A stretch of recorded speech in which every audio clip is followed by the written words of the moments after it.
ते आता लोटे MIDC मध्ये पिपाचं चालू आहे. ते आपल्याला आता काय नाही वाटणार त्याचा. जरा 5 वर्ष होऊ दे.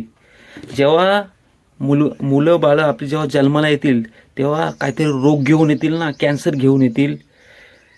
आपल्या आजूबाजूच्या लोकांना, आपल्या लोकांना, नात्यातल्या लोकांना, गावातल्या लोकांना, रत्नागिरी जिल्ह्यातल्या लोकांना, महाराष्ट्रातल्या लोकांना जेव्हा अंगावरच्या अशा कातडे बेटऱ्यांचे रोग तयार होतील ना, तेव्हा सगळ्यांचे डोळे उघडतील. तेव्हा मग कळेल की फक्त आपण कोकणात फक्त मजाच करायला, पार्टी करायला, शिमग्याला, गणपतीला तेव्हाच फक्त यावा का कोकण वाचवायला पण यावा. पण तेव्हा वेळ गेलेली असेल. आता नेमकेच आता तुम्हाला सत्य परिस्थिती सांगतो. नेमकीच लोक कोकणासाठी, महाराष्ट्रासाठी काय बोलतात किंवा काय आंदोलन करतात ना, बाकीची लोक त्यांची जरा मजा घेतात, मजा टिंगल घेतात. 5 वर्ष जर, पण त्याचा जो परिणाम आहे, परिणाम ते आपल्याला वाटतो. आपल्याला काय करायचं आहे, आपण गावात नाही राहिलं तर शहरात राहू, शहरात नाही राहिलं तर तिकडं कुठं लांब राहू.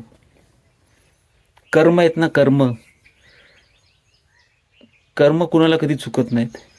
ते इथं राहू किंवा पुण्यात राहू, मुंबईला राहू, शहरात राहू, कुठेही राहू किंवा देशाच्या बाहेर राहू,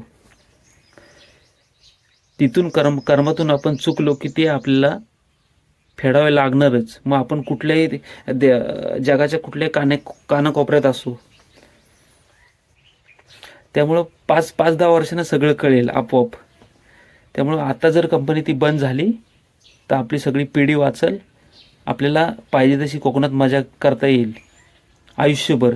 पण आता जर त्याच्यावर ॲक्शन नाही घेतली तर कर्म आपल्यावर चांगलं ॲक्शन घेतील.